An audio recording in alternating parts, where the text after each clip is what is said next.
Assalamualaikum warahmatullahi wabarakatuh. Terima kasih adik-adik, kita ketemu lagi di pertemuan keempat. Nah, kali ini kita akan membahas tentang manajemen proyek.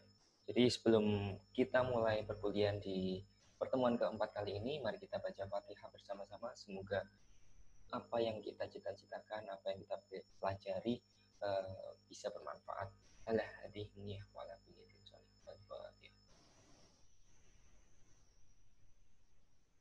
Amin.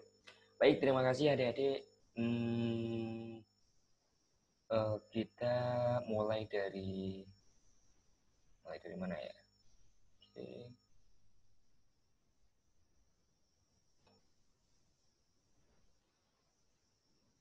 Oke, mengenai manajemen proyek. Apa sih sebenarnya manajemen proyek itu? Adik-adik pasti pernah sekali dengar ini ya. Apa itu namanya? Pernah sekali dengar bagaimana suatu proyek itu dibangun. Oke. Ada proyek pembangunan tol, ada proyek pembangunan jembatan, ada proyek pembangunan hotel dan lain sebagainya. Proyek ini biasanya dikategorikan ke dalam sebuah hal yang besar. Kalau misalkan dalam hal yang sederhana, kecil-kecil, misalnya ini ada pesanan, ada order, itu salah satu bedanya. Begitu juga dengan bedanya proyek dengan pesanan order. Kalau perusahaan kemudian di bidang tertentu, di bidang apa misalnya ini konveksi, kemudian dia jasanya konveksi, kemudian ada customer yang ingin memesan jersey, misalkan jersey bola. Nah, itu suatu proyek atau order pesanan. Itu adalah suatu order. Kenapa bisa dinamakan order?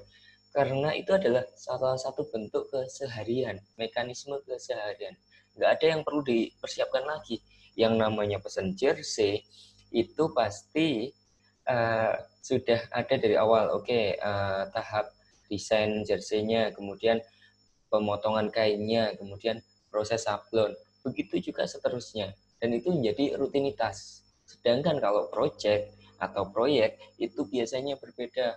Misalkan ada proyek pembangunan tol, oke, maka perlu desain yang bagus, arsiteknya seperti apa, kemudian kebutuhan materialnya seperti apa, perlu riset tersendiri.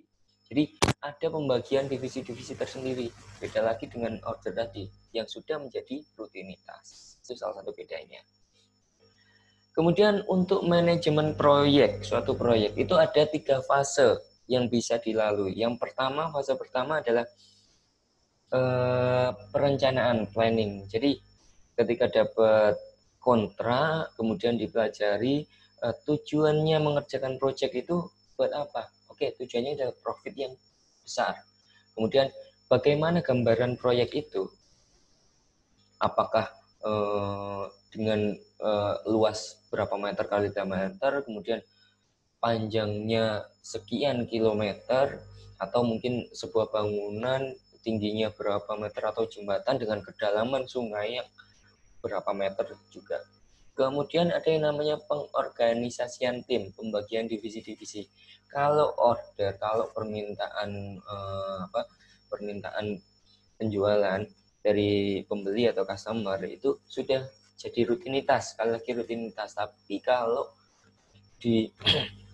di suatu proyek itu harus ada pembagian divisi-divisi tersendiri, harus ada departemen-departemen yang mengurusi untuk proyek itu, harus ada leader dari proyek itu. Fungsinya apa? Karena masing-masing proyek itu berbeda. Misalkan kita ambil contoh sampai ke belakang, misalkan dalam suatu pembangunan jembatan. Pembangunan jembatan itu perlu pertama kali risetnya, riset bagaimana jarak antara satu jalan untuk menyeberangi sungai itu, berapa meter, berapa kilometer, kemudian kedalamannya seperti apa, kira-kira butuh beton dengan kualitas berapa, kira-kira butuh semen yang speknya seperti apa. Nah, itu salah satu bentuk dari nanti fungsinya pengorganisasian tim ke masing-masing divisi. dari masing-masing divisi nanti ini akan bekerja. Kemudian fase yang kedua, ini ada yang namanya scheduling atau penjadwalan. Oke, karena pasti suatu proyek pasti ada jadwalnya. Oke, dari customer itu mintanya berapa tahun, berapa bulan sampai jadi. Akhirnya kita sebagai perusahaan atau vendor yang mengerjakan, maka harus menyesuaikan jadwalnya itu. Kira-kira bisa sampai berapa? Karena dari masing-masing kontrak itu biasanya ada denda keterlambatan maupun kesepakatan-kesepakatan yang lain. Kemudian yang ketiga atau terakhir itu adalah pengendalian atau controlling. Jadi dari kita sudah menyiapkan nih di divisi anggaran misalkan dia sudah menyiapkan anggaran sekian banyak. Oke. Nah, realisasinya oleh masing-masing pekerja lapangan ternyata ada perbedaan. Oke. Semen yang kita pakai seharusnya speknya A agar bisa tahan lama sampai 20-30 tahun. Ternyata di lapangan yang dibeli maupun yang digunakan adalah semen dengan spek B atau C bahkan. Maka ada selisih marginnya ini. Ini kemana? Masuk kantong pelaksana misalkan. Nah, ini perlu dievaluasi apakah anggarannya sudah digunakan secara betul, kualitas pengerjaannya sudah baik. Nah, itu perlu ditelaah lagi, dievaluasi lagi. Ini fasenya untuk perencanaan. Oke, menentukan tujuan, waktu, biaya, durasi waktu, dan juga biaya yang akan dikeluarkan. Kemudian menjabarkan proyeknya seperti apa. Nah, selanjutnya menggambarkan rincian pekerjaan dari pengorganisasian tadi. Nah, sudah dibagi nih ke masing-masing divisi atau departemen. Nah, tinggal dijelaskan tugasnya masing-masing apa. Oke, bagian desain. Oke, kamu bagian desain jembatannya seperti apa bentuknya agar bisa seindah mungkin, secantik mungkin. Yang terakhir, mengidentifikasi tim atau sumber daya. Kemudian fase yang kedua, penjadwalan nanti, scheduling. Urutan aktivitas. Oke, kita bangun jembatan, urutannya adalah riset dulu. Baru setelah riset kemudian desainnya. Desainnya kemudian pengadaan materialnya. Nggak boleh dong tiba-tiba kita langsung loncat pengadaan material tanpa ada riset, tanpa ada desainnya. Nah, ini kalau misalkan ternyata beli semen atau beli beton, ternyata kalau kelebihan gimana? Maka profit yang kita peroleh jauh lebih kecil itu. Kemudian menugaskan, kemudian menentukan jadwal SDM-nya. Fase yang ketiga, evaluasi tadi. Nah, jika ternyata di tengah jalan ada biaya yang terlalu banyak atau biaya yang terlalu kecil, nah dari evaluasi atau dari pengendalian ini kita bisa merubah rencana awal.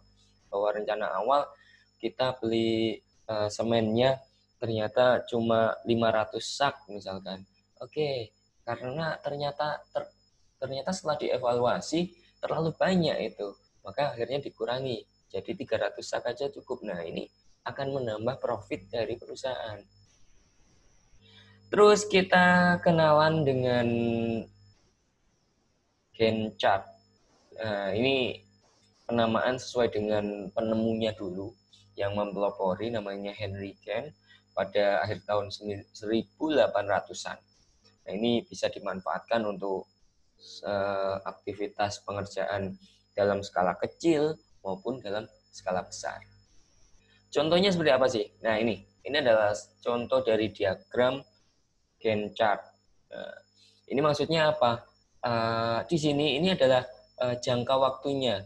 Jadi kita sudah menetapkan nih, tim dari proyek itu, lead-nya sudah menetapkan bahwa karena kesepakatan kita sesuai kontrak, jangka waktunya adalah 2 bulan, maka kita punya waktu selama 4 minggu.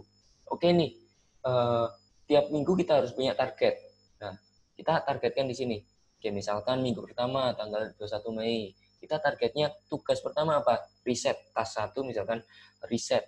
Oke, riset kita kasih jangka waktu 1 minggu. Kira-kira apa aja yang dibutuhkan dan spek apa yang cocok untuk membangun jembatan itu.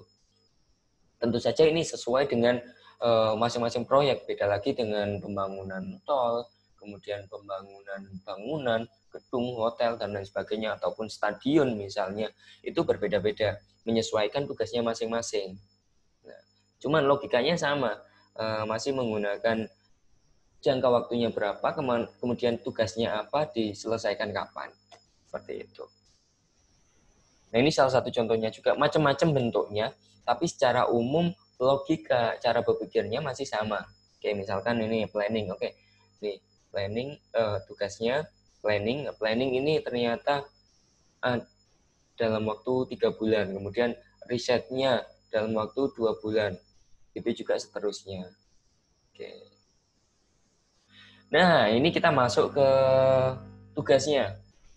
Jadi masing-masing tugasnya ini masing-masing kelompok. Nah, di sini posisinya adik-adik adalah sebagai seorang yang berada di perusahaan, kemudian dihadapkan pada suatu proyek dari customer, ada suatu proyek pembangunan masjid. Nah, tugasnya nominalnya sudah ada, jangka waktunya sudah ada, kemudian dendanya juga sudah ada. Nah, kita lihat yang diminta apa. Oke, yang pertama nih, ada dia diminta buat 3 fase tadi. Yang pertama perencanaan, yang kedua schedule, penjadwalan, yang ketiga pengendalian atau controllingnya yang terakhir. Nah, adik-adik dari masing-masing kelompok kan ada beberapa orang. Coba buat berhayal-hayal dikit saja terkait bagaimana menyusun perencanaan, bagaimana membuat divisi-divisi dalam menjalankan proyek itu. Mungkin misalnya si A ini jadi divisi risetnya, kemudian si B jadi pelaksana, si C jadi pengadaan, dan lain sebagainya. Sekreatifnya adik-adik saja.